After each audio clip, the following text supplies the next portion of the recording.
guys, welcome to Chef Grace's Place. Today, I'm really excited to have Jesse from the Rodale Institute in Pennsylvania. As you guys know, I'm very into where my food comes from as a chef, and I was really excited to find these guys. I'm surprised I haven't heard of you guys before because I actually went to the restaurant school at Walnut Hill College in Philadelphia, so I'm not sure why I didn't hear about you guys before. But anyway, Well, I'm glad to catch you up on what we do here. Yep. So, yeah, you'll probably do a better job of explaining it than me, so I'll let you take it away. Well, Grace, thank you for having me to represent Rodale Institute today. So we are a nonprofit organic research farm. We were incorporated in 1941 in Emmaus, Pennsylvania by our founder, Rodale. And he was actually a manufacturer from the New York City area who started experiencing some health problems as he got a little older, and he just started researching, some really cool European predecessors to, organic agriculture, like Lady Eve Balfour and Rudolf Steiner, about how we were basically adopted after World War II, a chemical way of producing food. So after World War II, we were making munitions for bombs, and we were making, certain nerve agents for like gases and things like that. And that was all repurposed into what we now know as chemical fertilizers and chemical pesticides and herbicides. So that was like what I think is most surprising about organic is that, 1945 wasn't that long ago, the end of World War II, and that's where you really saw this ramping up of using chemicals in agriculture. Because a lot of people are not a lot of people listening to my podcast are probably very into like learning how to cook, but I don't know if they are, how much they know about where their food comes from. So just a little quick overview. The conventional methods of farming are using these chemicals. And in the organic method, the conventional method of farming, they're like, we're going to dump a bunch of shit on here and it's going to grow big and we'll have more food security. But they weren't really thinking about soil as you just think of it as dirt. I'm sure a lot of people have that in their head, like, oh, it's dirt. But dirt is actually made up of a lot of different things. And those things are living microorganisms, and they play a role in making our food and making the earth healthy. So if we destroy the soil, then we're going to destroy the food. Right? Yeah, you definitely got that right, Grace. Yeah, basically what's happening is that I like to think of it as like dirt is a nuisance. Like dirt is something that gets on the bottom of your pant leg or you track into your house and you want to clean up. Soil is alive. So in 1 teaspoon of soil, there's literally billions of microbiological organisms. And the more chemicals you put into the soil, you're hurting that population. And just like you learn in school with like the food web, there's a food web to the soil, starting with the mycorrhizal fungi of the plants, help them take up nutrients. And they really feed off of like the carbon that the plants take in from CO2 from respiration and deposit into the soil. So the soil can actually act as a carbon sink and help reverse, our climate change effects by dumping all that excess carbon in the atmosphere back into the soil where these microorganisms can use it. And then, of course, a little bigger organism eats another one, maybe an insect eats the next biggest thing, and up into like the mammals and birds, like on, above the soil. Now, I feel like it hasn't really been in the public eye of how dire really the situation is with the topsoil. Um, why do you think that is? And also, how come these is it really that much more expensive to produce food organically that these major corporations aren't switching over to that? Yeah, that's a very good question. I think that um, as far as the soil goes, I've seen some estimates that we only have 60 years of topsoil left. So I think to your point that people imagine soil being ubiquitous, like the cosmos, or that, oh, there's tons of it. But that's not really true. Like I've seen many studies, some of them vary, but around 60, if we keep farming conventionally, we have about 60 years of topsoil left. When it's gone because it can take hundreds of years to build 1 inch of soil. So through organic methods like cover cropping, that's where you use other plants to get nitrogen into the soil and also add carbon matter and organic matter to the soil. You can actually help speed up that process and replenish your farm's soil, amount, because you are, using it to produce food. So that's like really interesting. And I think as far as the pricing goes, uh, my I had a colleague here previously at Rodale Institute, is that there's a hidden cost to food that we don't realize. Um, Basically, conventional ag is subsidized, so that's how they get their prices so low, and I think that has a little to do with like the amount of investment they did in the infrastructure of the supply chain nationally too. But that's not the true cost of food. When you buy an organic eggplant, let's say that's maybe a little more expensive than a conventional eggplant in the grocery store, you're really looking at that comparison of that's actually the cost of what we need to produce food at the organic price point. So the solutions are really complicated, but I've been to USDA meetings in Washington, D.C. for some of the food access grants I manage. And that was a very hot topic for the organic vegetable growers about how, they deserve subsidies and they deserve, the same Absolutely. that conventional gets. Absolutely. Yeah, I interviewed a woman from the Florida Food Policy Project. Mhm. So I was watching a lot of their videos and stuff, and they had a guy on from the Department of Agriculture, and he said it was corn, wheat, and I think soy were That's the three major subsidized crops, but like, tomatoes weren't subsidized or Mhm. kale or, things that people really eat, where like a lot of these vegetables are going to animal feed and fuel. Yeah. Yeah, that's a very valid point, Grace.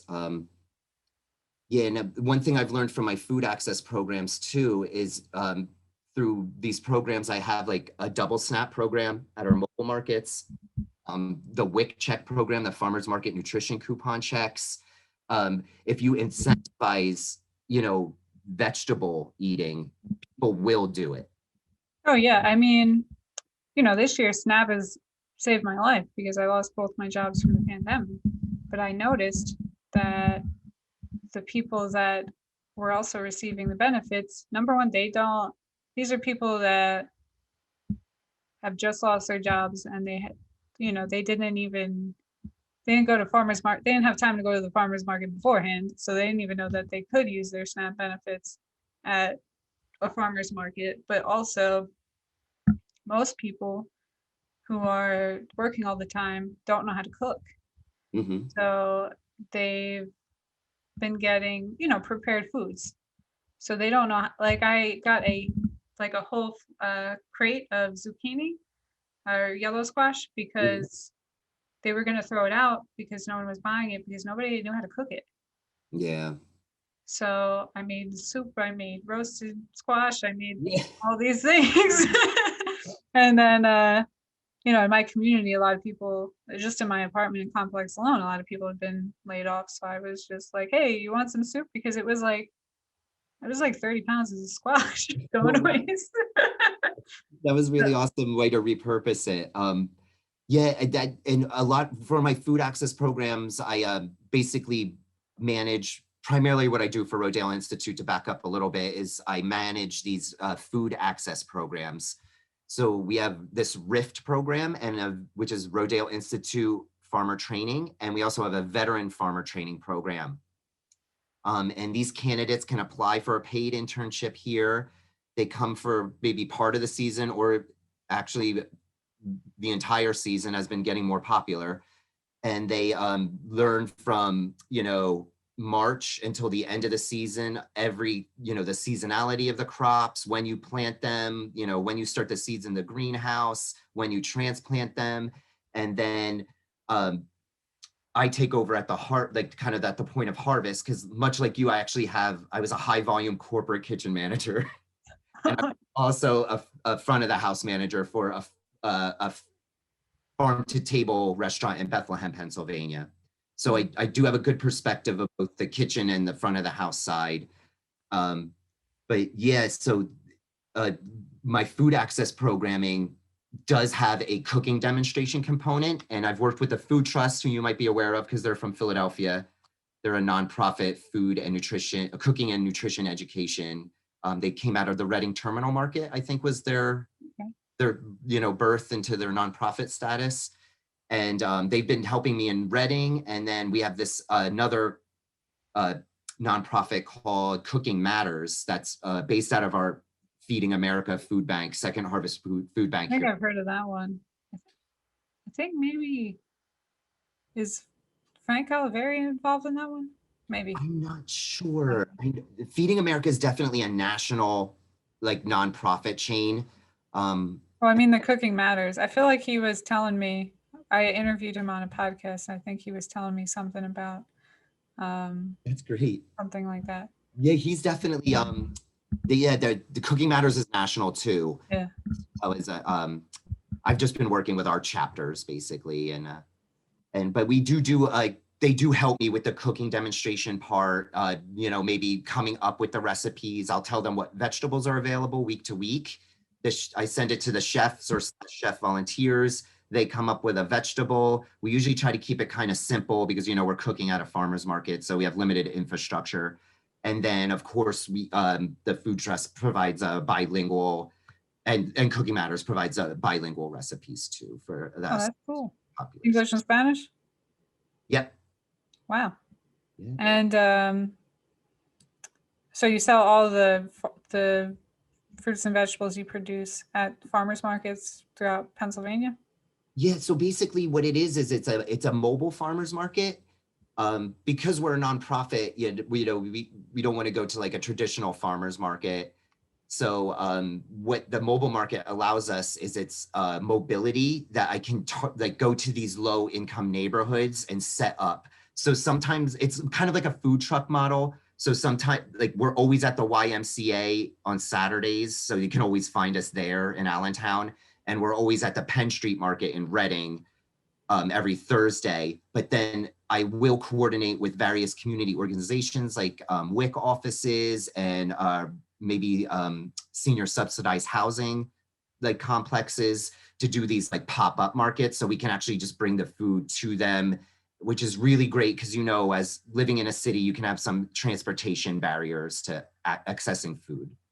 Yeah. And well, I was really lucky to live right on Clark Park in West Philly. Okay. And the Amish people would come in on Sundays. Oh, that's great. And they had the farmers market there. But there was one stand that was like an urban farming. It was like a group of kids selling their stuff.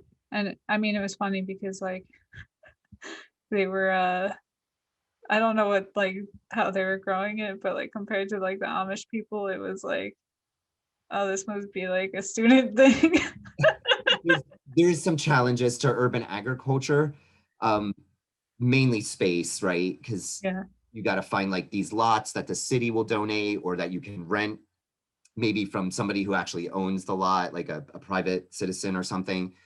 But those urban agricultural enterprises are really important because there's a difference between food access and food sovereignty, and both have their place in, you know, mitigating like food insecurity in your communities. But What's food the difference? is something where it's like my program where Yeah. I'm bringing food to a community that needs it. But the food sovereignty models are very powerful because you can have those communities that are low access, maybe low income, actually control the means of production. So, you know, they can choose what foods are culturally appropriate for their community. Um, you know, there's basically no middlemen, so you can do the markets whenever you want, or, you know, whenever, you know, that's like, you could just tailor it to your community more effectively, I think. But both are really impactful, both have their place. But the food sovereignty models are quite important, I think, so that these communities like Philadelphia, you know, inner city New Jersey cities, all over the country, you know, I don't mean to be East Coast centric, but they, you know, they control the means of the production then. Oh yeah. I mean, I started a garden on my patio in like 4 storage containers basically. Yeah, that's what I do. I live in a city too. I know I work out here in a Pennsylvania rural farm, but I live in a city, so I do the same thing. Yep. I got sunflowers growing up to the balcony above me. I'm sure I'm gonna get in trouble for it, but I'm gonna keep I doing know. it until they say something. But You it's know, amazing because the kids really uh they're like, bewildered by this stuff growing because they've never seen it before. So I like it because then, they come over with their parents mhm. when they're walking by, and I get to show them, hey, this is how tomatoes grow. This is how, and they're like, I hate vegetables. I'm like, go try it, and then they try it. They're like, this Yeah. is good. Yeah. I I have a little funny anecdote about like kids not liking vegetables. You know, kids can sometimes have a natural tendency to kind of do the opposite of what their parents say. So it was really common at some. I did a pop-up market at an elementary school here in Allentown, and actually it was the most food insecure community part of Allentown, the South Side. Which is, and us and me and the food trust were going there to do these pop-up markets over the summer. I know you're just going to say, oh, it's summer, school's out, but it was one of the community lunch program schools. So it actually had some traffic in the summertime because the cafeteria was open, you know, to feed the community. But this mom and her child were, you know, buying, you know, produce from me. And I was like, oh, do you want some kale? Do you want some lettuce? And she was like, oh, my daughter doesn't like vegetables. And right away, the daughter was like, I do too, mom. So like, I think my point of the anecdote is that if you, I think it's that, you know, that experience of once kids like grow food and, you know, grow a plant and see the work that went into planting it and harvesting and watering it, taking care of it, weeding it, that, you know, you're more likely to like want to, you know, harvest it and get the, you know, the fun part of it because you had that experience. And whenever the kids are like, well, because I'm growing like cherry tomatoes, because it's Florida, so it's pretty hard to grow big tomatoes on a patio. It's too Yeah, much yeah, water. So I'll tell them, oh, tomatoes aren't vegetables, tomatoes are fruits, and then they get all confused. yeah. You just touched on the major controversy in the food world, right? But you know, that's all part of the education we do at when we have school events and stuff. Is um, my colleague here at Rodale actually did like building organic gardens at subsidized Head Start programs. And one of the games we played was, is it a stem, a leaf, a root, or a fruit? So then, you know, we'd be like tomato, and then they had these like sticky placards that they could be like, it's a, you know, it's a fruit. And then, or like, you know, and then you could just mix and match, or like carrots are roots. And just that whole idea, like what you were talking about like what food is, you know, and what part of the plant it is even, and is, you know, really important, especially at that age. Do so you mentioned you have like courses at the institute. Mhm. Are they all like you apply, or can you purchase a course, or how does that work? Yeah, I encourage anyone who's curious to go to www.rodaleinstitute.org and just go on our events calendar. Sometimes we, you know, with the pandemic, we had to kind of shift too. So we've actually really increased our virtual like webinars and classes and things like that. That's Um, cool. so some of them are free, some of them you have to pay, you have to register and pay a fee online, but they're all in our events calendar. So whatever topic you're interested in, we've done organic gardening this year so far, backyard compost production. What's another one? Dan, my boss, the farm manager, did a tomato grafting class. So he showed you how to like graft a fruiting tomato on a wild stock root that's really hardy, so it's more disease resistant. So that's a pretty, so there's all kinds of skills that you can learn from that. And our biggest event coming up in July is the annual field day, which does have a virtual component if nobody can travel here to Kutztown, Pennsylvania. And then you can actually see every you know, research model and you know, example that we do here on the farm through that field day event. Now, we touched on the conventional farming, but we didn't really explain why. How do these organic farming methods differ in than the conventional ones?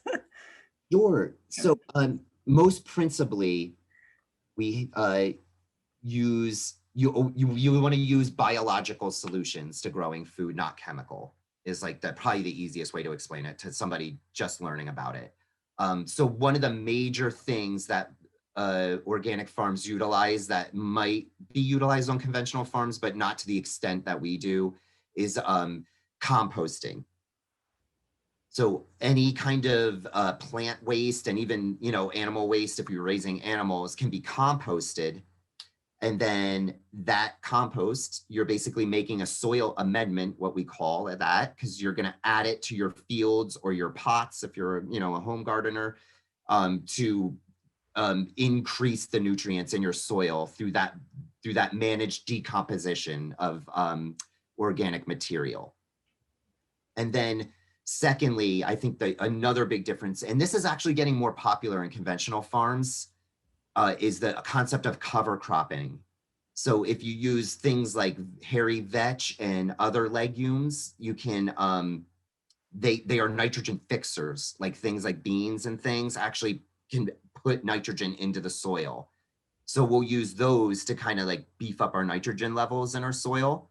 And then our CEO, Jeff Moyer, invented this roller crimper, which was a way that you can grow a cover crop, let's say like rye. I'll just use that as an example. So like your basic grass, you know, and then it's basically kind of like a rolling pin, a metal rolling pin with a chevron system. So these like built on edges on the front of the tractor. And then that'll roll down the cover crop, creating a weed suppression mat. And then on the back of the tractor is your planter. So you're simultaneously dropping seed. Oh, wow. I think I saw the video of that and I was like, really trying to make crop circles? What's going on over here? Right. So And that's cool. It looks like you're combing the grass down, basically. exactly. So Yeah. those chevrons snap the rye, let's say, at the base. So then the roots start decomposing and then Yeah, you and they have, break it in a way. Exactly. yeah. And as that stuff decomposes, you know, all that Mhm. organic material goes back into your soil. So like, you know, you don't have to like clean it up is my point. You know, you can just like let it go into the soil at that point. Well, also, like, if, say they subsidize like legumes, right? Mhm. Then it would be an incentive for them to cover crop. Like if you incentivize cover crops, people still eat beans. You know what I mean? Like, Yeah, there's a little gap there, Grace, because if you take the fruit from it, or yeah. the fruit, sorry, but if you know if you harvest the beans or whatever, like you're gonna be missing some of the nitrogen fixing properties. Okay. I So thought it was in the, they have like little nodes on the roots or something, right? yeah, so it's just a little more complicated A little than more that. So complicated. the difference between like, I guess my point is there's a difference between like legume production for harvest and legume Yeah. production for cover cropping. But Okay. I do think, to your point, you would get some nitrogen fixing even if you did take the, if you did harvest like the soybeans or whatever. But yeah, and so I think those are the two biggest principles that we use. And then, there's other, it's not like we don't use, like you could use an organic approved pesticide or herbicide. They do exist. They're approved by this OMRI, which is this also a nonprofit that kind of, they decide what, is organically approved or not. The one thing that's jumping off in my head is horticultural vinegar. So you could, it's just a vinegar. It's just like way stronger than you would use like in a salad dressing. And then you could actually spray weeds with that. And But the problem isn't the problem with pesticides too. It's kind of like the problem with hand sanitizer. It doesn't just kill the bad germs, it kills the bad germs and the good germs. exactly, So exactly. But there are times where if your pest pressure is that high, then you just got to do it. you have another tool in the bank. A lot of them are actually for they're biological based. So like plants like chrysanthemums or something, you can distill like some kind of like treatment out of them. Do you Holes. do you like learn or teach how to use like so so I wrote a book on cooking with marijuana. Okay. And one of the things that people who grow marijuana use to like I think it's for like outfits and stuff is Mm. ladybugs. Yes. So do you kind of I guess that's is that biological warfare? Yeah. Introducing, different bugs and stuff to Totally. the I pest. met yeah, I met a lot of farms that do that, Grace. And that's what I guess that's what my point about was like having other tools in the box. Like there's some organic approved pesticides and herbicides that are like, more natural based. But that what you're getting into is kind of like attracting beneficial insects. And I've met some farms. There's one over here in New Jersey, really close to us, that actually will buy in like ladybugs and stuff and release them at certain points in the season because ladybugs will go after aphids. To your point, um, but what we do here at Rodale is one of the things that is in our vegetable systems trial, which is one of our trials where we compare conventional agricultural methods to organic. That's been going on since the 80s. That's the farming systems trial. That's grain production. The Okay. vegetable systems one is, I think, 2015 Okay. when started. But one of the things they have are these insectary strips in the field plots. So they'll have things like Thai basil, fennel, dill. I'm trying to think of a couple other ones that are big. Buckwheat, sweet alyssum. So you can actually plant these companion plants, what we call them, by your vegetable rows, and they'll attract these beneficial insects into like, into your biological warfare thing you're talking about. So like there's many ways, different farms have different things. So I don't want to judge people's methods, so you can buy in ladybugs or you can plant plants that attract ladybugs. There's like different ways to, Yeah. And I have so much Thai basil out there right now. That's good. Yeah, you should be getting. And then, of course, they also attract pollinators, right? Things like Yeah. honeybees, certain flies and things are all pollinators. So, the more dive, it's all about biodiversity, right? If you can create this biodiverse environment, you're going to have a healthier environment in general. So if your earthworms are, if your soil's teeming with earthworms, if you have these beneficial, like attracting plants by your vegetables, like, and then you have like birds coming in and maybe eating some of these pests too, that are like cabbage moths. I saw a bird go after a cabbage moth the other day, which was pretty cool. All of these things, like nature knows what it's doing, you're just trying to kind of like trying to like You create an create it. ecosystem that Yeah. will give you food, Yep. basically. Yeah, you're trying to marry those concepts, right? Like, man adjusting, an area. Oh, I'm sorry, people adjusting an area to the grow food, as opposed to like it and like trying to do it as close to nature as possible. Well, also it's like, you're trying to maintain the balance too, because if there's too many earthworms, it's not good either, you know? Yeah, or you could get slugs There's too coming in. many- Yeah, there's like Yeah. all yeah, that's why farming is challenging, Grace, because there's like you might find a solution that works for a little bit, and then you got to quickly pivot, and adjust because that's not working, or it worked for a time, but now it's not. And to be honest, that's one of the things that makes me passionate about organic agriculture is I've gone to conventional vegetable, conventions. And it's always like, hey, I have this thing with my potatoes. What do you do? And the speaker's like, spray it with this, topic over, and it's just like, I like the challenge, the problem solving, the like, it's like really exciting to me. Like, you know, us as humans are very smart. We can figure this stuff out, and it's fun to do it, I think, too. Yeah, it's really fun. I've been having a lot of fun trying to grow things, and I've been seeing like, because I am from New Jersey. So in Florida, like I used to grow tomatoes in New Jersey because that's what Mhm. everyone does in their backyard in New It's the Jersey. best soil for it, right? Blueberry Yeah, tomatoes. best. And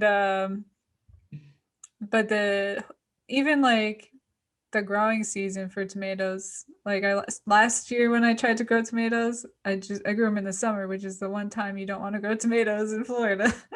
So Yeah, it's just but it's so much fun. Even though I messed up, like I had a lot of fun doing it, you know? yeah.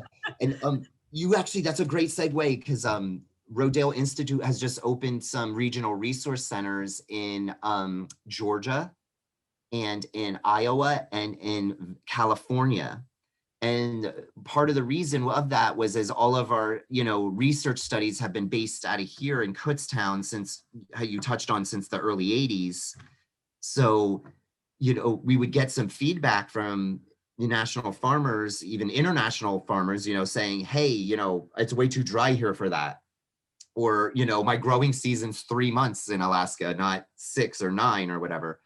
So our hope is that these regional centers will be able to expand our research scope and like tailor research projects to that region.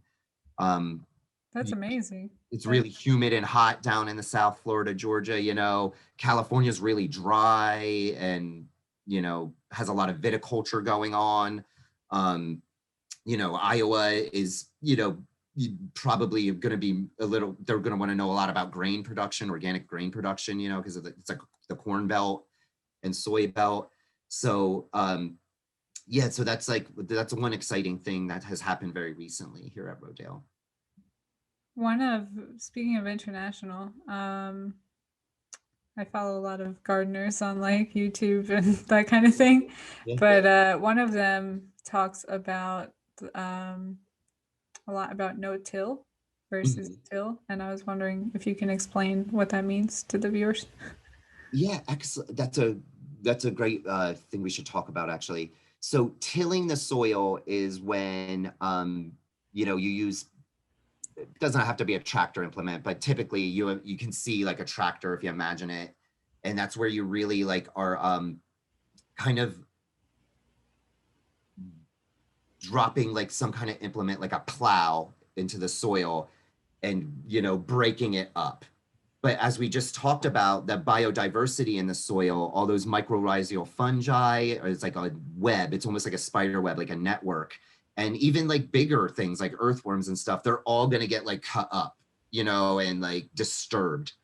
So why Jeff Moyer invented the roller crimper was that it is a no-till method, because you're rolling down that cover crop and then planting the seed in the back of that weed mat that you just rolled down. So yeah, so the less you till, the less you're disturbing that web of microbiological activity down there. And we've just kind of came out with this new kind of program too called Regenerative Organic Agriculture, which will be another step in the organic agriculture certification. So you'll need to be organic agriculture certified as a base, and then you can go for these ROC kind of certifications. And Are you saying you'll need to, like, as in people who want to sell things that are labeled organic? yeah, so basically it's going to be like another certification on top of the organic certification. That's going to be like a national requirement, or? It's something that, yeah, we're basically trying to minimize tillage events even on organic farms. Okay. So you could theoretically have an organic farm that, like, tills. Yeah. So to get it up to, like, there's going to be like a bronze, a silver, and like a gold level of ROC, or regenerative organic, where we're really trying to develop models and teach organic farmers how to minimize tillage events. And I'm not an exact expert on this, so sorry, but I believe they're trying to, at least you have to go 3 years without a major quote unquote tillage event for some Okay. of the levels of certification. Is there, I feel like there's dirt though that's like not, like that's kind of, I don't know, starved or doesn't have any of the microorganisms in it. Would it be beneficial to kind of till that with like dirt to like inoculate it with microorganisms? There's different ways to remediate the soil. If you were to, sometimes it's plant-based, like sunflowers, to your point, like what you're growing on your patio, and mushrooms actually can take heavy metals out of soil. So places in cities where there's like brown fields, like the EPA is like way too much arsenic to grow food here. That's why raised beds are so popular in the cities, because you have to get off of, like, went to school out by Paterson. It was all textile mills. So you're probably New talking, Jersey? yeah. I So, used to work in Paterson. oh, really? Yeah, I went to William Paterson. That was my college. I worked for Eva's Village for a while teaching Oh, people. wow. Yeah. Yeah. So those plants could take up arsenic or mercury, things like that. But it's all about the no-till policy that you were just talking about. If you were to buy a farm that really had diminished soil nutrients, I would get compost in there right away, and also like just start cover cropping. Like I would, and you'd probably want to do rotations, like hit it with legumes really hard because you really want to get nitrogen in there. And then, maybe move, if you're missing organic matter, not organic in the sense of this, the certification, but like actual like plant material, you'd want to get something that has biomass, like a rye or like a wheat, something that grows real tall. So you could make some whiskey. yeah, and you can make some whiskey, exactly. So you use like methods to kind of build back up your soil. So it'd all be like, I would just suggest compost, and cover crop, cover crop. It is common that this would be quite a capital investment, because if you're trying to grow for profit, you want to try to get vegetables out of there fairly early. But I've seen people purchase farms that had really poor soil and actually use the first couple seasons just preparing the soil for vegetable production. So if you had the time to wait, like, I'm just going to keep doing this, keep composting, keep growing cover crops, keep doing soil tests. And once I get into that, once I get good results in nutrient and organic matter percentage and all that, then they would go into, vegetable production. So we didn't really touch on the animals yet. Mm-hmm. And this is something I try to, because people don't really have an education on where food comes from, and we're talking about maintaining an ecosystem. Animals are part of that ecosystem. Correct. And I get a lot of pushback, especially from the vegans, because, but I'm like, you don't really understand, like, they're they're having a great life, and they're, they're fertilizing the land, they're helping the environment. And it's, I always say, like, your dollar is your vote. So Right. if you can give your dollar, like, if you like meat and you like eating meat, and the only reason you're being a vegan is because you think you're saving the world, the the I think a better solution would be to use your dollar to help a farmer that's farming like this, because even if you are vegan, you're still going to be supporting these giant corporations that are creating these monocultures.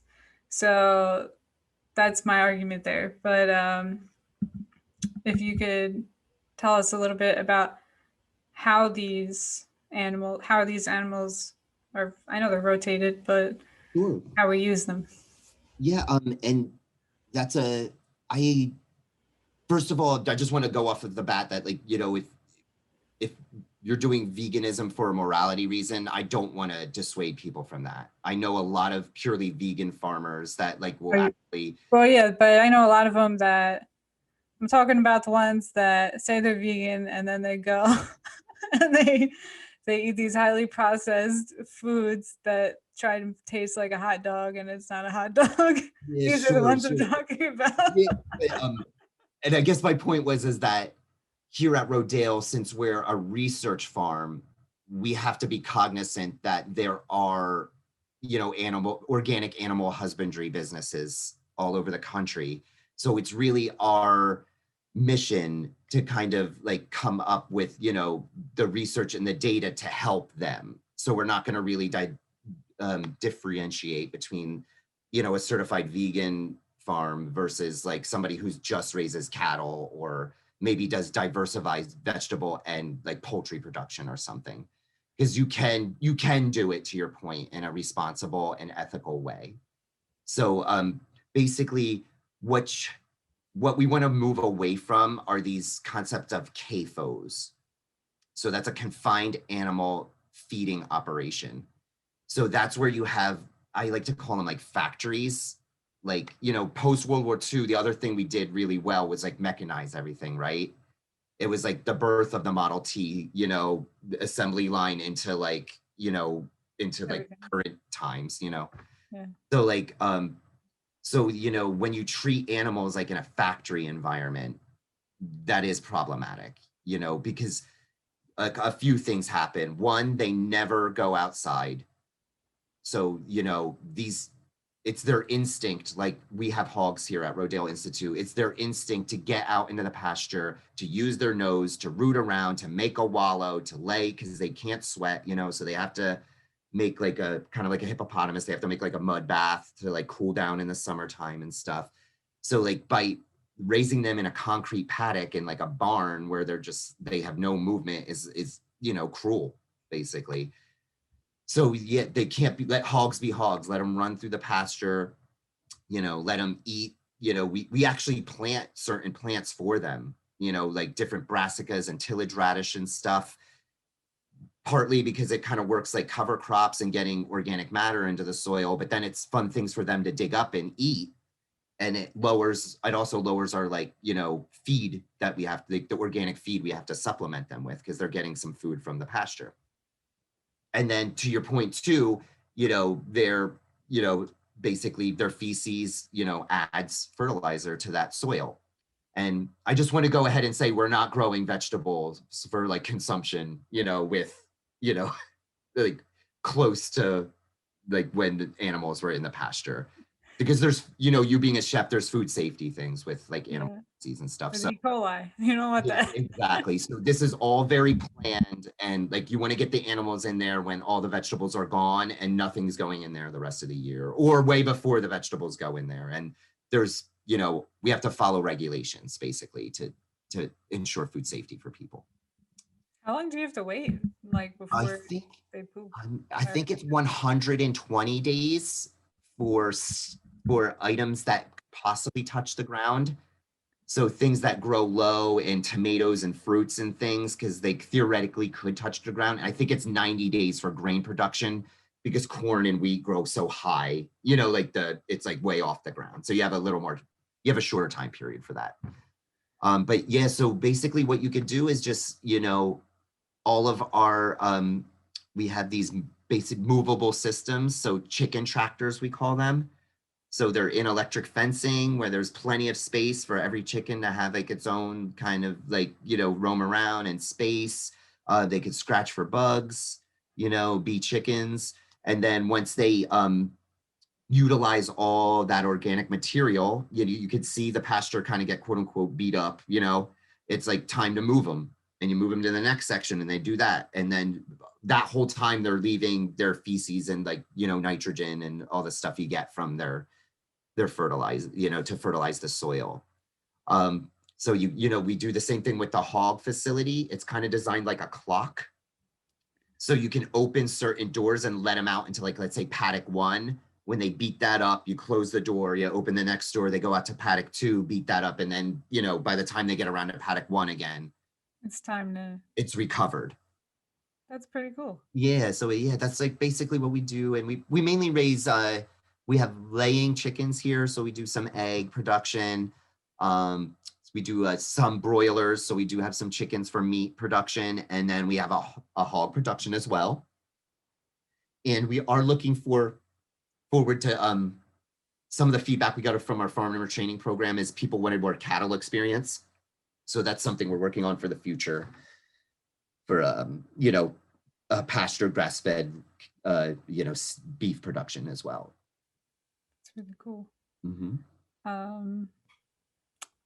Oh, so you mentioned like, Thai basil and stuff like that. What are some of the, I'm assuming you get to experiment with like cool varieties because you're not, you're Yeah, experimenting. That's what you yeah, do. totally. What are the coolest vegetables that you've grown so far that are like, oh, this is cool, interesting? I don't, it's such a hard decision, but one thing we do as a research facility is we do some like seed trials for some of the organic seed companies. So they'll be like, hey, will you try this leek out for us? We think we figured out how it's more resistant. I'm just making this up, so please don't quote me, but like we have this new leek that is really it really pest resistant or really like mold resistant or something. So then we'll grow it for them, and then we'll like take some notes for them, and they'll actually come back at the end of the season and I'll save portions of the harvest. So they'll just give me a parameter like, hey, I need 20 pounds of leeks so we can like examine them.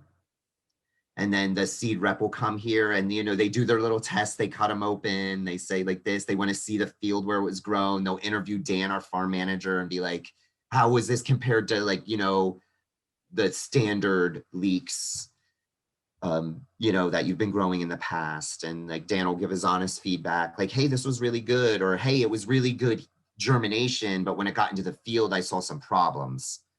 And then and that's how these new plants and seeds get into the market, is like these testing, like kind of yeah, these little like science experiments, like you said. Are they, well, because are they're breeding these kind of through like a, not natural selection, but oh, this is a strong one, this is a strong one, let's cross pollinate them, Yeah, so basically. basically, yeah, this is something that does confuse a lot of consumers, Grace, is people ask me why some of their food at a grocery store is labeled USDA certified organic and non-GMO. Because the truth is you cannot use GMO seed in organic agriculture production. That can only be used in conventional production. So the way they develop organic plants is it has to be through sexual reproduction. So to your point, they might take one leek, that has been proven to be pretty resistant to this mold, and this like quote unquote mate it with another one to get a new like version. So whenever you see stuff like that in organic, it's through sexual, reproduction. It's not through GMO manipulation. No CRISPR used. No CRISPR used, exactly. No gene editing, none of that. It's, you're just cross-pollinating plants, basically. Sorry, that's the word I was looking for. And I think to that point, I think why people do that is it's a marketing technique. Oh yeah. Non-GMO is just such a hot word that, but truthfully, it is redundant. So if you see a product like carrots that have USDA organic and non-GMO, that's a redundant label. Like you just needed the organic label to express that it was non-GMO. One time, my mom, like, she loves bottled water. Like, I can't get her to give it up. But she bought this bottled water a couple months ago, and it said gluten-free on it. Yes. And it should say 0 calorie too. Yeah. I know. Yeah, it's and I'm not saying that labels are bad because how we were talking about before, educating the consumer is but I mean, it was just something that comes up at the farmers markets. I definitely had some Oh yeah. like really expressed to me vehemently that they were like, I think there's GMOs in organic. And I'm like, no, let's look up the policy. I'll look it up online, like the regulation. Here it is. You cannot use GMO in any form of, certified organic agriculture, Well, I think too the truth in labeling when it comes to food there hasn't been any really in the grocery store for the longest time. So I think people are really suspicious. The ones that are actually concerned about like what their food is, that actually read the labels are very suspicious about, what they're putting in their body. So. And you are seeing that behavior spill over into conventional food production too, because I just saw a commercial with Purdue Chicken the other day where it was like, did you know that conventional poultry production, they can feed them animal byproducts? So like, there was like, so Purdue's talking point was as like, our chickens only eat, even though it's conventional feed, soybeans, corn, we're not feeding them chicken blood or bone, like, bones or anything. But the truth of labeling, nobody knew that was going into their, they were feeding animal byproducts to animals. Yeah. So which is a good thing, I think, that like, all this truth is coming out, even on the conventional side of the equation, I guess is my point. Well, I think, because you guys are becoming a real option, that they're kind of being forced to compete. Whereas before they could kind of do whatever they wanted and they own the system. And especially when over COVID, when the system broke down and they're see them dumping out all this milk and nobody can get anything and everyone's, I think that kind of, gave you a little like peek of, this is how our food system works. What can we do about it? There's a problem, because nobody was thinking about it before, Oh yeah. And I know you spoke about, the experience like restaurant workers got like laid off and stuff during COVID. And just to touch on it a little bit from my experience as the food access program manager here at Rodale,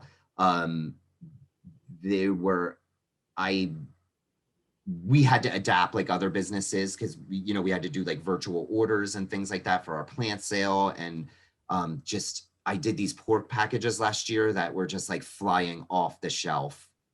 Like it was like almost overwhelming because it was right when the grocery stores and the supply chains were collapsing and they were threatening to shut down the meat processors because the COVID was rampant in the meat processing facilities. So to your point, it did kind of educate the consumer to like, how about I look at my own region to like source food? And because one of the things that like Big Ag has always told us is like, we do it this way because the supply chain is stable, right? Yeah. And then the pandemic came in and it was like, wow, it's not as stable as we thought it was. And I know the Lehigh Valley farms here, CSAs were actually on not to skip ahead, as community supported agricultural programs. That's where you can buy a farm share in like a farm and like get your groceries all through your seasonal groceries through them all season. So you're kind of like supporting a local farm through that method. That was going down. That was trending down nationally, the popularity of them. Oh, really? And once the pandemic hit, everybody sold out again. So it kind of reinvigorated the consumer to be like, why didn't we take advantage of this great system? I can just drive, you know, down the road, sign up for a CSA from a local organic farm and get organic produce straight from an organic farmer. And if, you know, I don't have to fight people at a grocery store to like, if there's like some kind of supply chain problem. Well, that's the one thing I was thinking about that during the pandemic, because when I lived in Philadelphia, I had a CSA from Lansdale Farms, Mhm. and it was great. Like, because I would get like, you know, I would get weird shit, and I'd love to like figure out, oh, what can I make with this? Yeah, But yeah, the you know, the one of the probably the only reason I could do that living in a city, I didn't have a car, so I could only really do that because they had the farmers market right there, you know? mhm. Um, so the one thing I was thinking, I was like, there's got to be a way to like be able to like Postmates this, you know what I mean? There's got to be a way, like a third party delivery service, because Totally. Yeah, like a DoorDash for CSAs or something. yeah, Yeah. like that would be amazing, because I think one of the like reasons why it wasn't so popular is you had to go all the way to the farm to get it, Mhm. you know? And Yep. like there's I think the closest farm here is like an hour drive or so, you know? And you know, Grace, that's actually an awesome point because through all my I do survey analysis for these food access programs, and I don't mean to, I don't think I did this exact study, and I can't remember where I got the data from, so I'm so sorry. But one thing high income farmers market shoppers and low income farmers market shoppers agreed on is that they don't participate in local agriculture more often because of convenience. So I do think the pandemic helped educate farmers, local, organic, you know, farmers, that like we do have to adapt to this convenience thing. Well, the thing is too, like before was understandable. Like back when I was in college, I don't even think Facebook on Instagram yet. So, Right, right. but but now, like we have the technology, you know. Yeah. So And I have seen some I have like a CSA Facebook group, like CSA managers, where we can like, you know, chat up problems and, you know, everything from how do you market your products to, you know, but I think the thing too was that the thing I was thinking about, say you had this app that was for farmers CSA, people would have mhm, to know what that was. But if you were able to integrate into one of the bigger apps and it just showed up as an option, you would be in front of the eyeballs of people who never even knew that existed, yeah. like Instacart, or I mean, you know, like Amazon has like the Whole Foods stuff, but it's just Whole Foods, you Mhm. know? So, but like Instacart, you can do, you know, Publix or Giant or all the different Right. grocery stores. So once you're competing at the grocery store level, people are just like, oh, I'll click on that. It's organic. I Yep. don't, they're coming to me. I don't care, you know? Yeah. And one thing that there were a couple entrepreneurship opportunities in the Lehigh Valley that opened up because of the pandemic. So there's two companies I know now that they're not farms. They just aggregate local organic produce and do the deliveries. That's cool. So I do like your idea about like marrying the apps, but there's like a couple ways to couple models to look at it. Yeah, Like if they're buying from the farms and the farms just need to go to one place and be like, yeah, dude, you want 300 pounds of carrots, organic carrots, here you go. Like done. that's true. Oh, and then they were kind of taking the onus of like, no, we have the delivery trucks, we have the you know, the software to like map out the delivery routes, and we take the orders. Because it can be overwhelming for, especially if you're a startup farm, to be like, now I gotta be like, you know, a DoorDash too. Like it's so I'm much gonna be tech just savvy. growing and processing and marketing the food yourself. That's true. Um, That's I a whole other thing. entrepreneurial opportunities, I guess, is my point, for other third parties to come in to be like, oh, we got this. Like we can do this tech side real easily. We just need access to food. One great thing that our consulting department did that I would always get questions over the years and I didn't know how to help people is they're like, how can I find an organic farm? Or I get buyers from Philly and New York, organic buyers that are like, I need 100 pounds of organic jalapenos because they're moving food like stocks. You know what I mean? So like, I can't find it. So if you go to the Rodale website, www.rodeleinstitute.org, in our consulting tab, if you scroll way to the bottom, there's an organic business like finder. So now when these buyers email me, I just send them that link. It's like a Yeah, I'm Google just like, Maps of organic farming. yep. And it's like, here are the farms, man. Like it's you're the sale, you know, your job's to source this food. Like I'm already busy. I can't do that for you. But here's the link, you know, type in your zip code where you want it from. All the organic farms will pop up and just get on the phone and start cold calling them. But it seems simple, but it's so much more. And we want to support organic farmers as Rodale. But like I said, I don't have enough minutes in the day to, you know, call up all these organic farms and be like, hey, I know somebody who wants to buy 100 pound of jalapenos. Can you help them? Yeah. This map tool they did was like so helpful. And the buyers were receptive to it. They were like, great. You know, they just sent an email back, great, you know, like we'll get this to our team.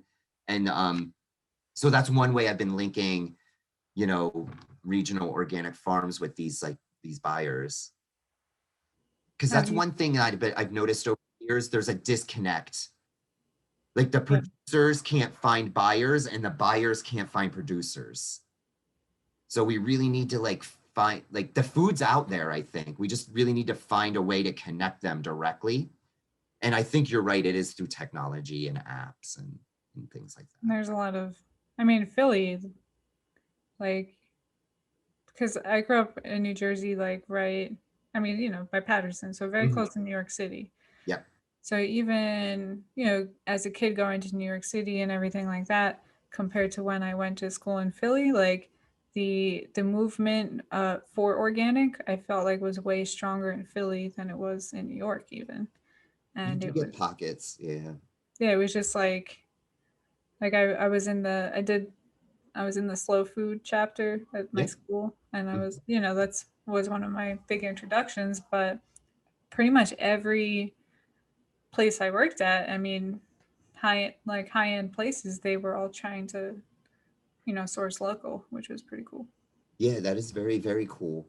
Um, and I also think that maybe even engaging corporations. Like I worked for a corporate restaurant chain for many years, like, and you know, I pitched an idea one time. I was like, how about we have one salad on the menu that's like, I know you guys like don't want to collapse your supply chain. I know that's a big ask to convert your entire you know, menu to local. I think you can do it. I'm not trying to minimize it, but I understand how maybe out of the gate you wouldn't want to do that. But why can't we do like maybe like the salad section or something? Like Yeah. simple, and then see how it's received and see how it goes and then maybe expand from there.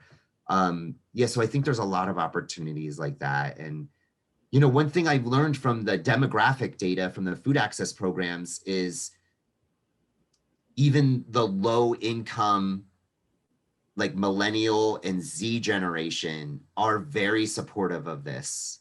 Like they I mean, they're supportive of everything. right, like voting with your dollar, they get it.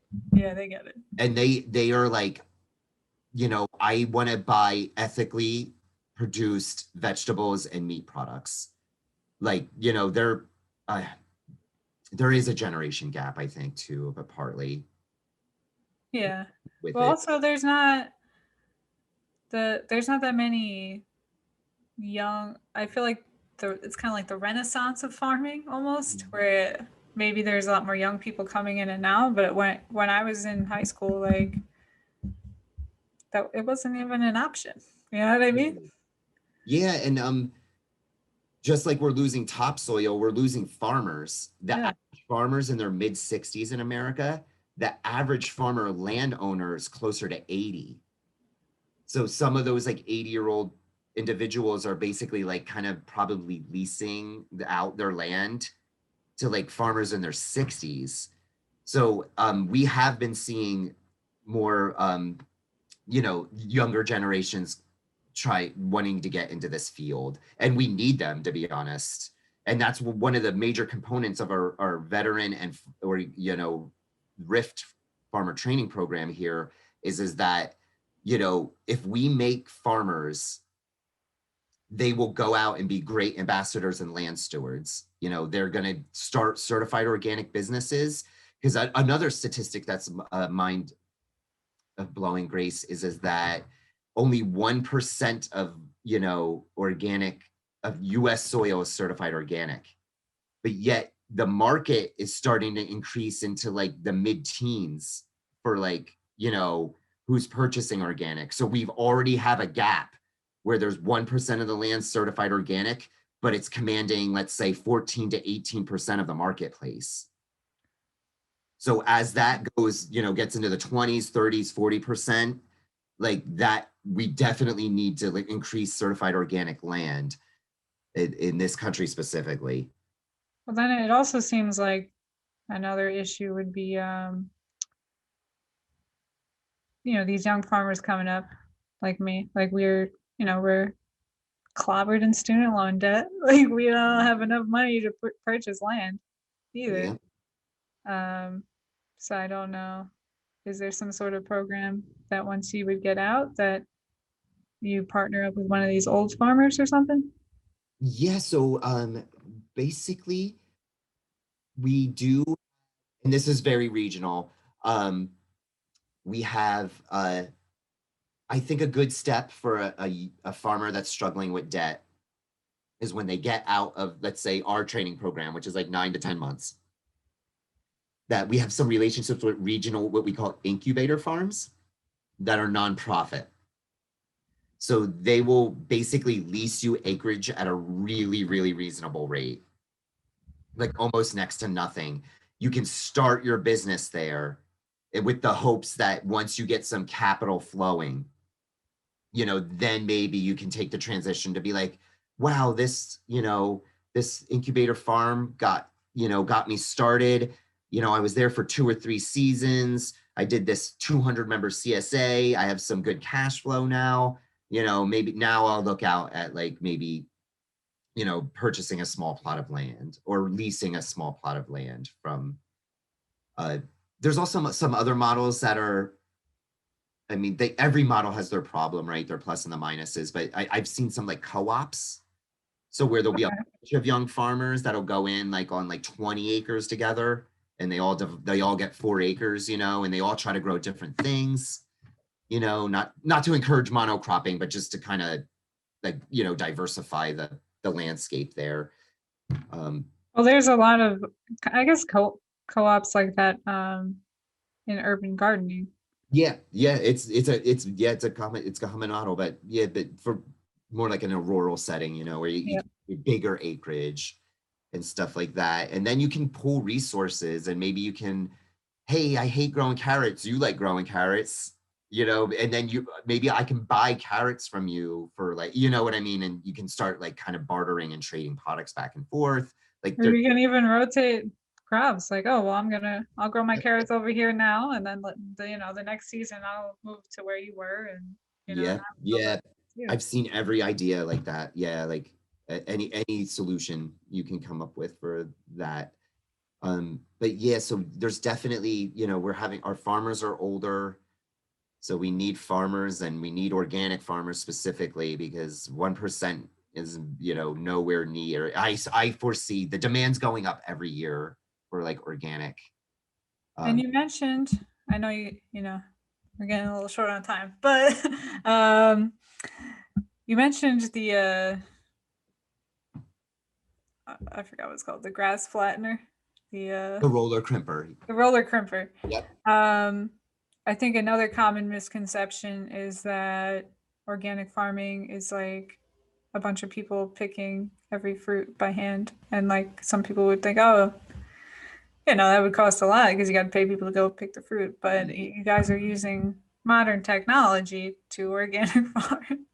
Yeah, and I've seen all kinds of stuff. I follow YouTube things too. There's definitely I saw one. I've seen little robots that can target weeds. So they'll actually like roll down your like, roll your vegetable row and like, can identify a weed as opposed to an eggplant, and just zap it out, with whatever like hand tool it has or stuff. That makes sense. Yeah, I got that app on my phone, and yeah. I'm like, did I plant this or is this a weed?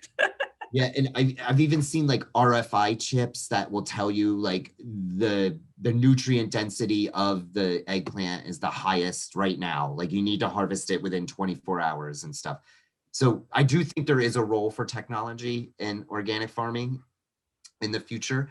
But and just to back it up a little bit, Grace, because you have a lot of restaurant experience. One thing that does trouble me as like me, I'm a food production specialist is my title for Rodale Institute, and being a restaurant worker my whole life is America does not value anybody who produces food at any part of the supply chain, from the migrant workers in California that get paid 10 cents a pint of berries they pick, to the kitchen staff, that's overworked, no vacation, you can't take off because, you lose money if you take off, you don't have health insurance. Like, when are we going to start valuing, our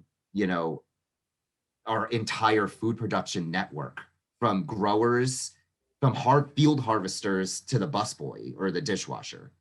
Like everybody's taken advantage of the servers, the like, and it's just, it's something that does bother me, like over the years that I've been thinking about it. I'm like, I never put those two and two things together. I always felt the pressure on the restaurant side of like, why don't I have health insurance? Why don't I, you know what I mean? Like that kind of stuff. And then when I came to farming, I was like, oh my God, they have the same exact problems that the Yeah. workers do. And what's the common denominator? It's food production. It's just one population's growing the food and one population's preparing the food. You know what I mean? But it's still like food production, like in the grand sense of the concept. I think one of the things too was there's always such a sense of camaraderie in the kitchen when you Yeah. work, and you didn't want to. There's no one to replace you usually. There's like one other guy that's how you get your 2 days off or something. You know what I Mm, mean? So they're on such tight margins, so to speak. yeah. But then all the money stays at the top if there is Yeah. money. Yeah. And And that goes to your point about why conventional was so cheap too. Because if you have like migrant workers, harvesting, pints of blueberries for 10 cents a pint, like that's not a sustainable model. Like people deserve like a living wage. And yeah, another component of the ROC, that regenerative organic agriculture certification, that I kind of butchered a little bit before, I'm sorry, but it's definitely like about the tilling and the food production, minimizing tillage events, but it also wants to start working in like, workers' rights, like farm workers' rights, like exposure to pesticides cause like Hodgkin's disease. We know glyphosate's a carcinogen. We know that now. That's scientific proof. That's not some kind of organic like whitewash, like that's not some hippy dippy shit. yeah, like that But is that is a fact. So and then also, yeah, so we just gotta like get this whole, and animal rights too. well, I think a huge thing I remember when I was working in the restaurants, there was a group that was trying to organize restaurant workers to unionize, Hmm. and they got squashed. Like, and if you even just like mentioned that, like, oh, I heard this was going on, you knew about it, like they're watching you like a hawk, because they didn't, if they unionize, then you get better pay, get health insurance, all that kind of stuff. Yeah. And that's one of the reasons why I switched careers to, I was became a flight attendant, so I could see the world and eat Hmm. everything. But one of the things was because I knew I was never going to make enough money to not just open my own restaurant, which was my dream, Right. but have a family, keep a roof over my head. Like Hmm. those were things that were never going to happen if I Yeah. stayed where I was. So And then you have like almost everyone, like I was going to school and working. Um, and then I was, just working, but pretty much everyone that I worked with, if they had a kid, they had two jobs. Yep. They had, and even the people that didn't have kids, a lot of them immigrants, and they were sending money back to Guatemala or whatever, Right. you know, two jobs. They would Yep. come to the production in the morning, Mhm. and sometimes they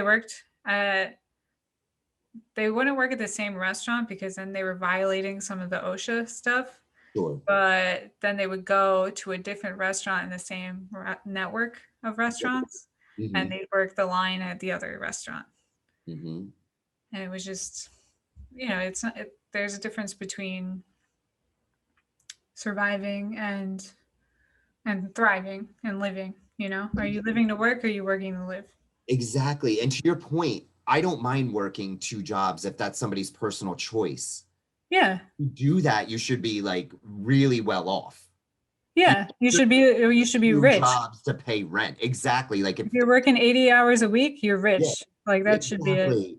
Exactly. If you're working 80 hours, you know what? I want to work 80 hours a week. I don't really need to go out on Saturdays. I don't really need, you know what I mean? That's in a Exactly. place, but you should be well paid, compensated for Yeah. that. Like, I should be able to work 40 hours and not and like no, my bills are paid, you yep. know? And like probably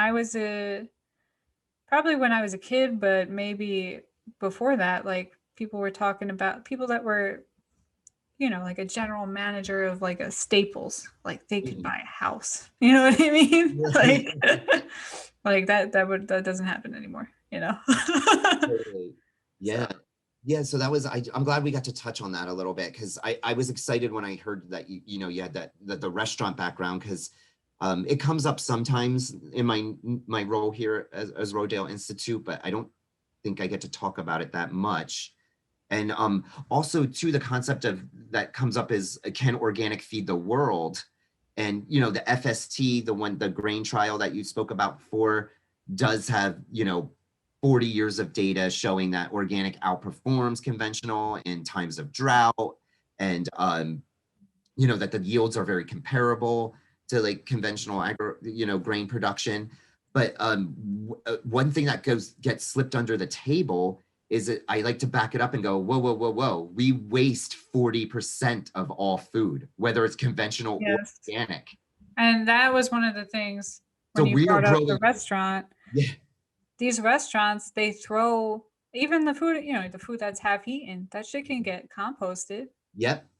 And it's not even, here, I was thinking about that in this apartment complex I'm in. So much food waste in the Mhm. dumpster. And it's like, we have recycling bins. Why don't we just have a compost bin? Like, why isn't that kind of mandatory, because you dump it in the food in Yeah, the garbage dump and it's mixed with all that other shit and it's like I not know. helping us. It's a And wasted then resource. And then to your point, I think I don't remember the exact statistic, but I think like a quarter of all landfills is actually full of like compostable material. So whether Yeah. it's cardboard or food waste, now it's anaerobically decomposing, releasing methane into the atmosphere, another problematic gas. Instead of like you could imagine if all like 25% of all landfills were like less because it got composted instead of buried with like stuff that you can't really like styrofoam and stuff that has to kind of go to a landfill, but like that's another topic. But Yeah. so what we grow like 40 we grow enough food to feed 14 billion people currently, and where are we at? Around 7.5 billion, like I think I haven't looked at that Yeah, and statistic. then there's still people starving. Yeah, exactly. But we're Yeah. we're growing double the amount of food we need now. So I just don't really agree with that talking point in general. Like, can organic feed the world when we're wasting Well, half? I also don't think conventional can feed the world for much longer. That's the real Exactly. thing. And also, speaking of the topsoil like eroding away in I think in 60 years, Hmm. then are we headed towards another dust bowl? Basically, and that's actually a really awesome analogy, Grace, that a lot of people don't know, that the Dust Bowl was caused by tillage events. Yeah. Like, everybody thinks it was this weather pattern that came in, and it was weather kind of like weather driven, but it Yeah. was the over tilling that caused the Dust Bowl. Because what happened was is the farmers laid their seed, um, no rain came, so that's the weather stimulus. That seed went dead. So they were like, they heard a rumor that rain was coming, so they went and bought more seed, retilled, didn't rain, heard the rumor, prayed weather was coming, heard a rumor that rain was coming, retilled, laid the seed again. And that over tilling is what actually caused the Dust Bowl. So it was partly weather related, but I think people kind of like comb over that. Like, oh yeah, drought. No, no, no, no. Actually, Actually, but over. also I don't think they understood, like, when they were reporting on it, they probably didn't even understand that tilling was bad. You know what I mean? Like that you were fucking up the soil, because that Exactly. was in like the 30s. Yeah, but I believe so. Yep. Um, one more question. I have some time, Grace. So Okay, yeah, I have to get going in a little you bit. got it. You got it. I just didn't want to make it feel like I was rushing you out. So. Okay. Um, the seed saving. Mhm. Do you guys have a program with that, or We really don't. The only example we tracking? really do for that is our garlic production. Okay. Um, that is a very interesting thing, and it it would need like I think we would need like a whole nother department kind of to like do that. It'd be like in a kitchen, it's like the prep area. Like you would need like a whole nother, like I don't have time to do that. Like I'm Oh the yeah. bit of chef, I need help like on the prep side. But we definitely do it for our garlic seed. So our garlic seed has been rotated, like I think Dan's been doing it for 5 or 6 years now. And I think he said at year 10 we get to name the garlic. Like because like it's been we've reseeded the same, you know, like cycle for 10 years, then you get to name the garlic. That's pretty cool. That is something and it's a very common question, so I appreciate it. Um, but you could just imagine like how laborious like harvesting kale or lettuce seed is. If you ever seen how small they are, like Yeah. they fit on like the edge of it's like an eyelash. You know what I mean? Like it's like fits on your index finger. Like But do you guys, where do you save your seeds for your garlic, but not? yeah, that's pretty So much it. where do you participate in like a swap with other people's, or you just buy them, or You just buy them from organic seed like producer. market And seeds? we have those relationships to do the seed trials for them and stuff. So Do you have a link of like all the organic seed companies you can buy seeds from? yeah, we buy from Harris Seed Organic. Harris Seeds has an organic line. Johnny's has an organic. I think they are actually all organic. And High Mowing's a good company. I know it. They're the top three that jump off into my head. I just because YouTube. I was watching this other one that is Baker's Creek out in I want to I say haven't Michigan or Missouri or I something. haven't heard of that one. Um, They have some. those are the three ones we deal with: Harris, Yeah, Johnny's, and High Mowing. I'm gonna check those out, because I And mean I oh, love this one because they have like really like kind of like strange things. Like yeah, I'm gonna buy poppy seeds so I can like harvest my own poppy seeds and make yeah, like that'd the be breads great. and bagels and stuff. Um, Oh, Beijo's another great one too. Sorry, yeah. I want to exclude them. Beijo, we do some seed trials for them as well. All right, cool. Can you like after the podcast, could you like write them down for me? Yeah, I'll just email them to you. Sweet.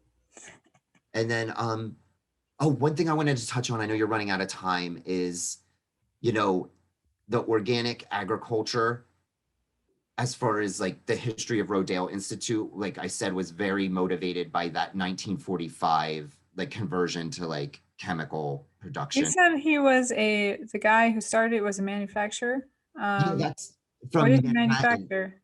I think it was lights and like light bulbs and light switches and stuff. And he was from Manhattan. And then um, when he got out here, he started the publication company. So like organic gardening and farming and prevention, you might have heard of. And then it grew into like men's health and women's health. They actually, bicycling was one of their titles. Um, so yeah, that was basically kind of like the publication was the for-profit side like of his business out here. But I just wanted to acknowledge like uh, the indigenous cultures, because like, you know, we always grew organic. So I think that gets like, you know, brushed over sometimes. Like until 1945, you know, like people of color and indigenous communities all over the world grew organically. So I just don't want to make it feel like, yeah, we invented this stuff, you know. Oh no, it's going back to the old ways. I Yeah, there's mean, this history of culture on every continent that produced food in an organic manner. And when we got to well, 1940, yeah, there was no such thing. It wasn't yeah, called organic. It was just called farming. exactly, Yeah. exactly. So that's at 1945, you see that big switch. So a lot of our work had to do with like codifying, you How know, did you the um the label, you know, yeah. How like did you guys get the knowledge base? Like did you reach out to other like indigenous communities? Because I know like the Native Americans, they're the OGs over here. Like did right, yeah, yeah. did And there's you like, like you know, the learn examples from like them or the is three there sisters and stuff. And um I have been there's just been a lot of nonprofits popping up that you know, I follow on social media that are, you know, either a BIPOC farm or we've had one of our veteran interns in previous years went back to start an indigenous farm in like, I can't remember. I think she was from Michigan. So it was a Native American kind of like, um, you know, food hub she started for like her community out there. So I just think that's a really important thing to bring up, is that, you know, our work was really based on post 1945 and kind of re-educating, but like this indigenous knowledge and wisdom was like here way before, you know, that conversion to like organic, the the other thing too people conventional, don't sorry. realize, yeah, I mean we're talking about food, but you know the a lot of these things you grow, you don't just use them for food. So Mhm. uh, I was just thinking about that because the sunflowers I'm growing, they're a Native American sunflower, Mhm. the black dye opie, and you can take the dye and they would dye, you know, like clothes and stuff and textiles. So I'm gonna try it. I'm gonna attempt to do it. We'll see how it comes out. but, Very but cool. yeah, but so there's so many cool things and like I didn't get to watch it yet, but I saw you guys have a video about hemp as a weed controller. Yeah. So I think I mean with the prohibition of cannabis, Hmm. we probably lost a lot of um, knowledge there. You know, like of what that you can because you can use that for a lot of things. When I was in Barcelona, Hmm. um, it was a high end car. I don't want to mess it up. I think it was, but it was a very high end sports car Hmm. that they actually would make the insides, like the siding, the structure of the car, Hmm. out of a composite made from hemp because it was so strong, but it was Yeah. super light, so the car could go super fast. I think that um, for me personally speaking, the most exciting thing about hemp production is on like the textile and manufacturing side. Like there's a French company that makes like a hemp concrete basically that's just lime, I, you know, lye, water, and hemp. Sorry, like hemp husk, water, and three ingredients, and it makes something that was as solid as a cinder block. Yeah, I think I saw that, and they Fire, were and it's making fire houses. retardant too, because I saw the guy hold a blowtorch to it for like 20 minutes and it was like black. It got scorched, but it never like caught fire. Like, you know what I mean? Like you would, if you held it to like, paper or something, like it would combust. That's amazing. Yeah. So, but like, yeah, we're looking at hemp as a cover crop, hemp, for industrial applications like that. And, hemp as a weed suppressant as well. Yeah. That's cool. Not to mention CBD production, all that stuff. Yeah, CBD production, all that fun stuff. Yeah. That people are probably tired of hearing me talk about. Yeah. there's enough podcasts on that, right? Yeah. Yeah. I But mean, it I does like have it. it What? does have a place. And another thing that, there was definitely the anti-cannabis was definitely race driven, right? Oh yeah. It was born out of, you know, you know, trying to take that away from like brown people and people of color. Yeah. So, to your point, we lost all of that experience and knowledge because, it got like stereotyped to a certain class of people, a certain, ethnicity of people. I mean, so Mexican. basically But it. yeah, and also because the paper lobbyists wanted to continue Totally. to cut down trees, but Yeah, not that's also not good for the planet. yeah, exactly. So, but it seems like I think the world's gonna kind of hopefully turn to this direction because we kind of have to. Yeah. But especially the past couple of days, the gas pipeline got shut down or Hmm. hacked. So that's definitely, I'm sure more people are going to look at for electric cars now, Yeah, like that kind of thing. yeah, You yeah. got to adapt. So I think this is going to be, the future is bright. I definitely think so too. Yeah. And yeah, so we're just really excited to have spoken to you, Grace, and I am too. Thank you for helping us get our message out there. And the future of organic studies, I think, is, just to sum it up real fast, is our slogan is healthy soil equals healthy food equals healthy people. So we really want to concentrate. We have the soil science down and the food production. So we really want to start concentrating on the health of people consuming the food. And, that goes to my food access programs and, the pilot veggie prescription program I did with Lehigh Valley Health Network last year here. And What's that? it was one of our local hospital networks.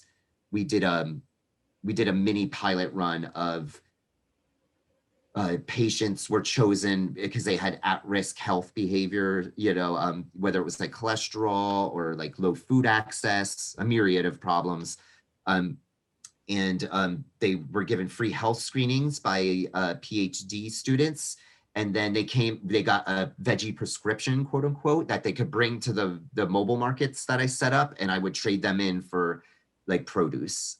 That's amazing. Yeah, so that's been my passion the last couple of years. I love all of our food access programs, but this was one I really have been involved with from like the ground floor.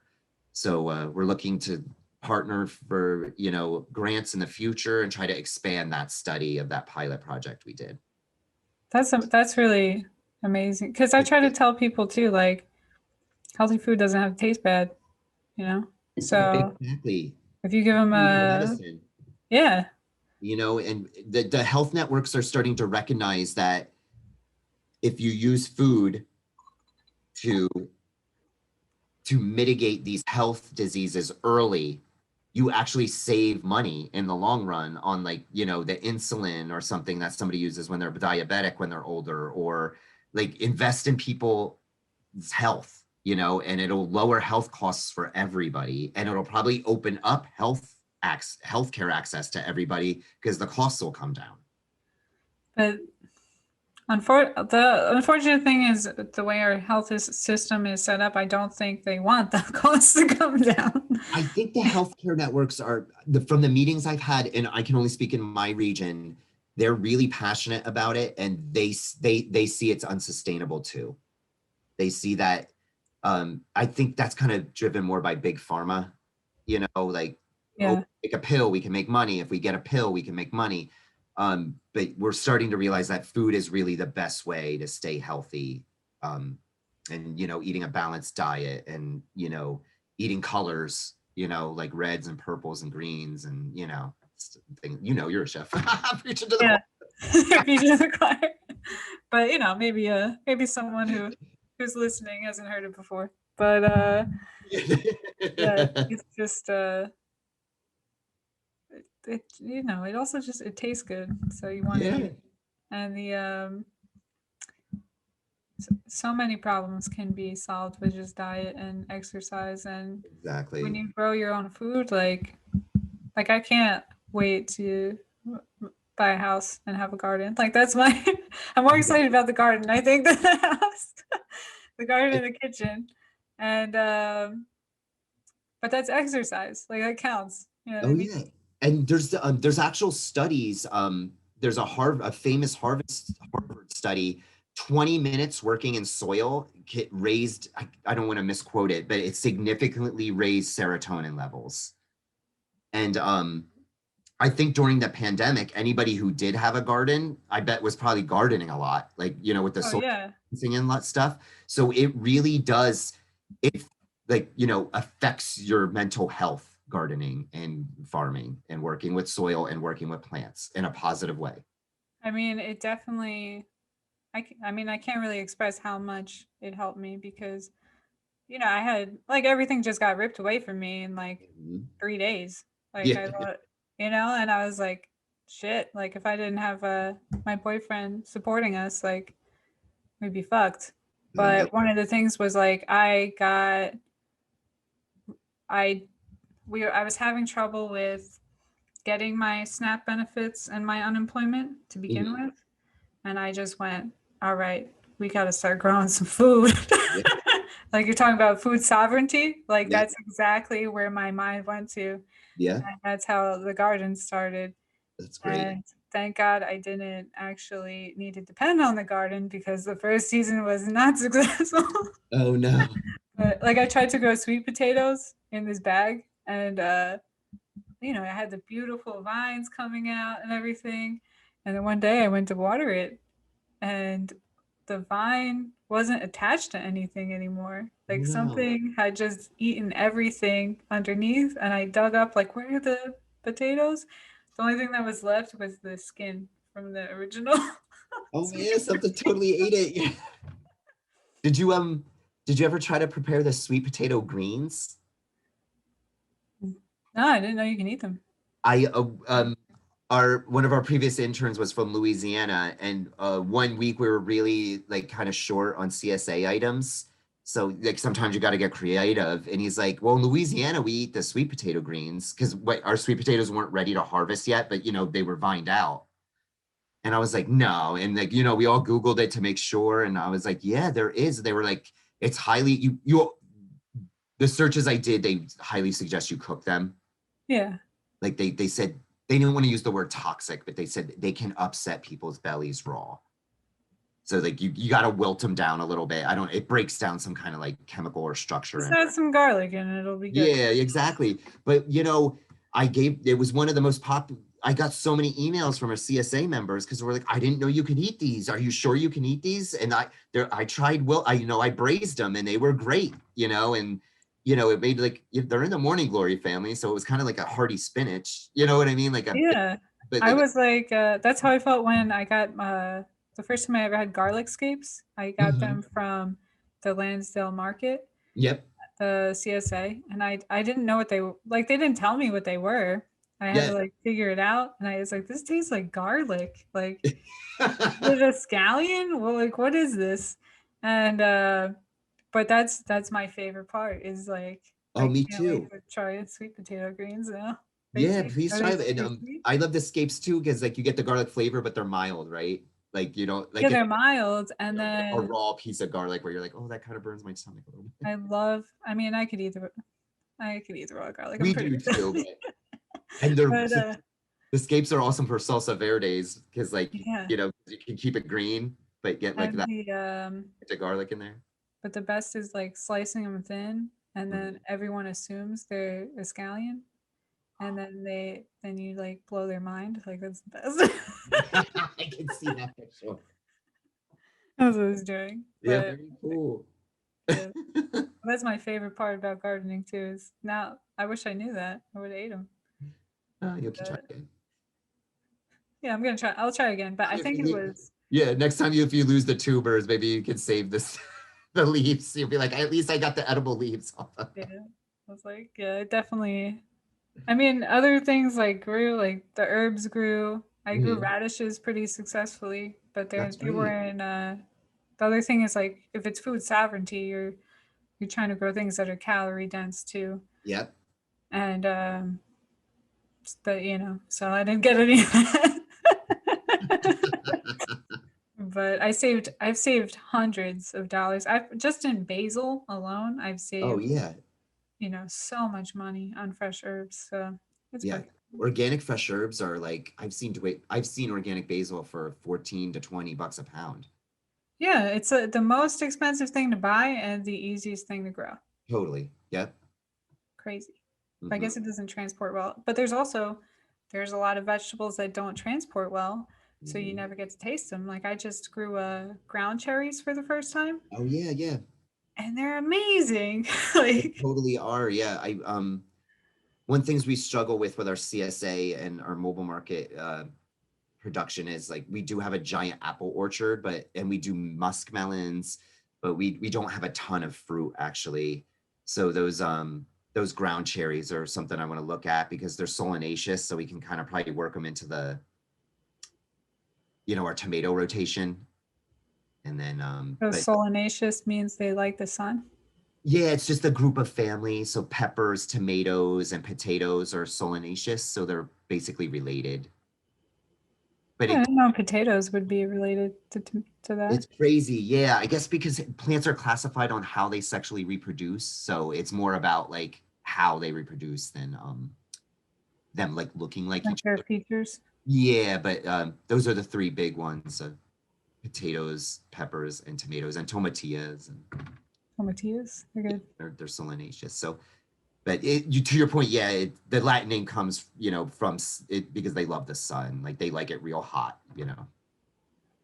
Yeah, the ground cherries, unfortunately, I had a lot of powdery mildew problems, so Hmm. they're about done. But it worked out because the fruit is in that husk, Oh yeah, yeah. so the fruit was still good. But I think the plant, I might even just have to get rid of it so it doesn't infect everything else. Yeah, I was just gonna suggest you might want to get it out of there in case it spreads. But you did the right thing. If you as long as you get like when we get our late blight on our tomatoes and our high tunnel, we take the tomatoes, we up until we can, and then we just let the blight tell us like it's over.